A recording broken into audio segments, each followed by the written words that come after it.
China has enormous economic weight, there's no doubt about it, and increasingly great military might. But it's constrained heavily by its history, by its geography, and by its resources. And I'll speak a bit about this, and its neighbourhood, really, and I'll speak about these in greater detail now. First and foremost, its history. China is today still an empire. It has within its own national borders major unresolved territorial issues. We know them all: Xinjiang, Tibet, Taiwan. You could include perhaps Mongolia, although that has seemed to identify more with Han, China and Beijing. And of course, more recently, it would look like you might wish to add Hong Kong to that list of unresolved issues inside its borders. Secondly, China has 14 countries on its borders and 22,000 kilometres of land borders to defend, and nearly every country on its border has, at some point, at some stage, been in a hostile relationship towards China. None more importantly than Russia, and despite all of the accommodation or apparent accommodation and friendliness and warmth that's displayed publicly between Moscow and Beijing, that relationship is really based on very, very deep mistrust and suspicion. India, there is occasional conflict on the border still. China fought a war against Vietnam in 1979 and was defeated.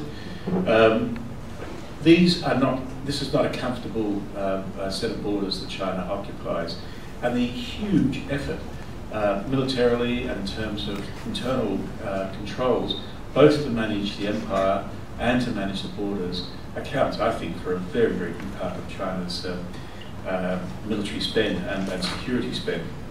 Then, of course, you've got the Chinese creation on its border, the DPRK.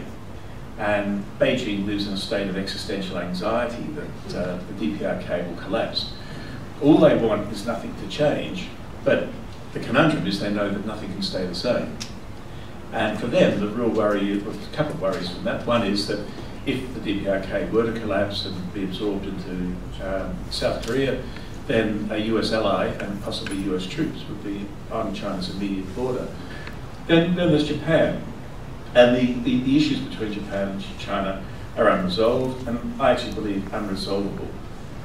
The depth of historical mistrust cannot be overstated, and of course both governments use that for their own domestic political purposes, and I think that will continue as well. So Japan is another existence of Japan, a close American ally on its border with a deep historical animosity, is another constraint on China. Now finally, in terms of the geopolitics of it, Southeast Asia, and we have seen China flexing its muscles to some extent in Southeast Asia. But the problem for China with Southeast Asia is every time it seeks to assert itself in the region, it undermines its long-term strategic objectives, and that is to balance the US in the region. So Vietnam, the Philippines have greatly strengthened their relations with the United States and look to the United States to increase its presence. The regional geopolitical order is indeed being refashioned by the rise of China, but not in the way the traditional strategic analysts foresaw, and not in the way much of the current strategic and geopolitical debate is conducted. So far, it's been largely without conflict, and again, that thought needs to be dwelt on to some extent, because when you think of the scale and the speed of these changes, it has happened primarily without conflict. And I think because China is a constrained power in the way I've described, there is no need for conflict as China emerges.